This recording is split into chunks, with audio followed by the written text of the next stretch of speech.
Where's the clicker?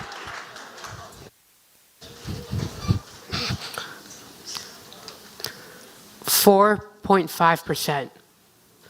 According to Gallup in 2017, 4.5% of Americans, that's more than 14 million, self-identify as LGBTQ. That number is steadily rising, especially among young people, where the figure rests at more like 8.1%. Look to your left and look to your right. Look at the people in your row. Almost 1 in 10 of you may be gay. Almost 1 in 10 young people are LGBTQ. But the fact remains that we still raise our kids to believe that heterosexuality is the norm.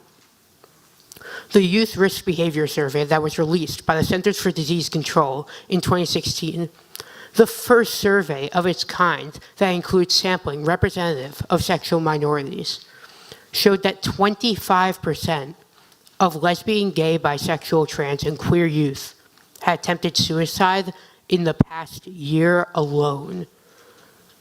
That's more than 4 times more likely than their heterosexual peers, where the figure rests at 6%.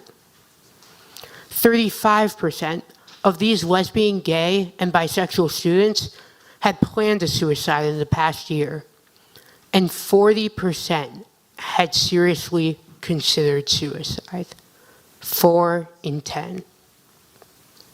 How can it be that these teens felt so worthless, so unaccepted, so hopeless, that they thought their best option was death? Well, imagine that you like chocolate ice cream. Far better than vanilla. But everyone else thinks the opposite. Every time you see ads with ice cream, they only feature vanilla. When you talk with your friends, they always rave about the wonders of vanilla ice cream, as you think to yourself, chocolate is clearly better.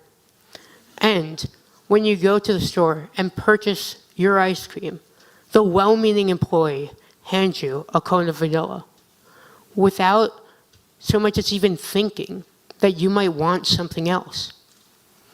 That is, for LGBTQ people, what they face every single day of their lives.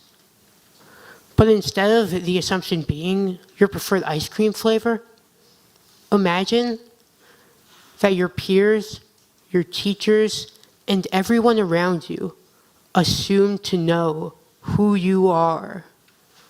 They assume to know your identity without even asking. But we still think homophobia looks like this, or even like this, when in fact, the most widespread discrimination against non-heterosexuals in our society looks more like this. And this, and this, and this, and this, and this. Now, of course, I don't mean to say that the directors, writers, or actors in these shows and movies that feature heterosexual romance are homophobic. Nevertheless, their negligence with regard to including diverse casts in movies are a key contributing factor to the idea that heterosexuality is the norm. This idea is called heteronormativity and is the subject of my talk today. Most people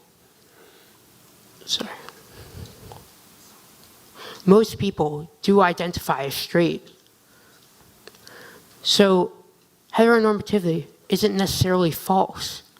But the problem with this concept isn't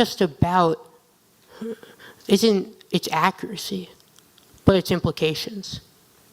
Because if everyone is normal, you can say that's so gay. Because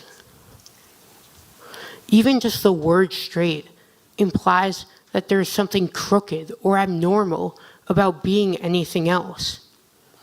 If even the very words we use to describe our sexual orientations tell us that gay means weird, how can we be expected to think otherwise?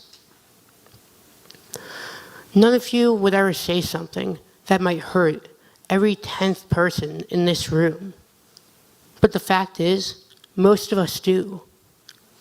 The fact is, we as a society need to change this culture of heteronormativity. We need to do better. We must do better.